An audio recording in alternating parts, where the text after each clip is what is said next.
Hey guys, just a quick update today, as I promised, with the Les Paul Gold Top #1 guitar. So, it sold yesterday at Christie's in auction.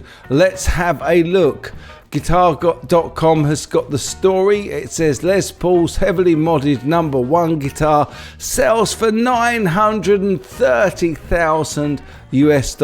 And the great thing is they've got a really great gallery here so that we can have a good close-up look at it as well. Here's the body. They say bidding has begun on one of the earliest Gibson Les Paul models in existence, heavily used and modified by Les Paul himself. The lot began with an estimated price of between $100,000 and $150,000 US, but the final smashed that estimate, coming in at $930,000, just as we thought it would. So let's have a little bit of a closer look with this 37 pictures here. Really nice close-ups. There we go. It's got the 2 screw neck plate. A look at the aging on those tuners. Really nice body cracking as well. Obviously a nitro finish on this, and of course the age. Look at that bridge. There we go. That was the one from the top. And also Les Paul put his jack socket on the front of the guitar. And that really nice vibrola trem there. There we go. Some closer pictures of the pickups and the crazing. Looks very modified, that neck pickup, doesn't it? And no polka dot round the pickup selector. Look at the playware on that. Inlays looking like they're going to come out as well. Crazing is very deep right the way through the lacquer. He's changed the knobs on it as well. Bit of wear here. Quite a lot of wear actually, to be fair. There we go, both jack sockets and some definite modification on this neck pickup. Yeah, I don't know what he's done there with the additional pole pieces. Okay, we couldn't not look into it for you, and so I have found this little article in Guitar World. The mods and myths of Les Paul's #1 Gold Top, and it relates to Tom Doyle, who was recruited by Les Paul 57 years ago to make the master guitarist's ambitious modding projects come to life. Here he's going to walk through the mods that were done on this Les Paul. There is Tom with Gene Paul and the #1, which is quite cool. Les didn't like regular Gibson bridges, which couldn't be fitted to his 52 spec Gold Top because of the neck angle. Anyway, he used a steel bridge with no saddles. He said, that's what I used on the clunker. Les's earlier modded Epiphone arch top. Perfect way to get better sustain and also keep the action very low.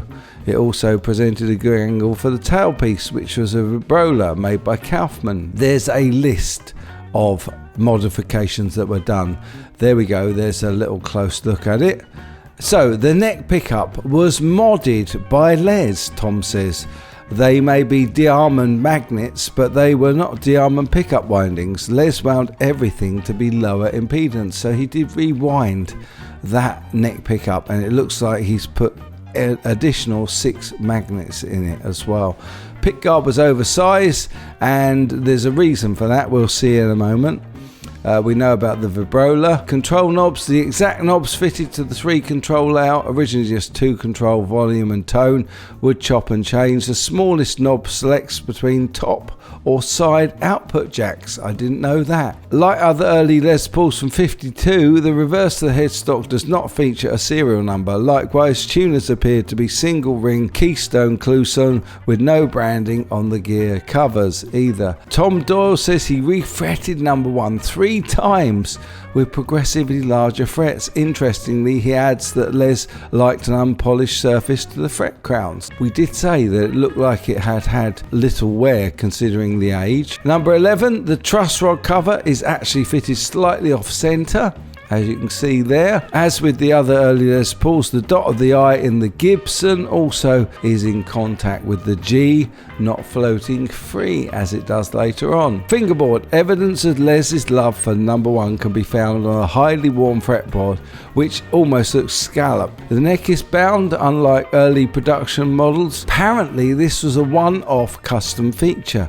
so this guitar could indeed be a 1952 as suspected. This is the swimming pool pickup routing, as it's called. Beneath the oversized modded pickguard, the infamous swimming pool route that allowed Les to move the pickup's position and house a hum cancelling Q coil to reduce noise. See, he was such an innovator. Also, look on the back of the guitar. The electronics were heavily modded, including a small transformer to step up or step down impedance. You can see that there is the original routing, and Les has extended this quite significantly to add all the bits he wanted to add. And also he had another phantom coil in the pickup selector cavity, which he's made a lot bigger, again to humbuck and cancel the noise. There was one coil for each pickup, so both were hum suppressing. There's the additional information.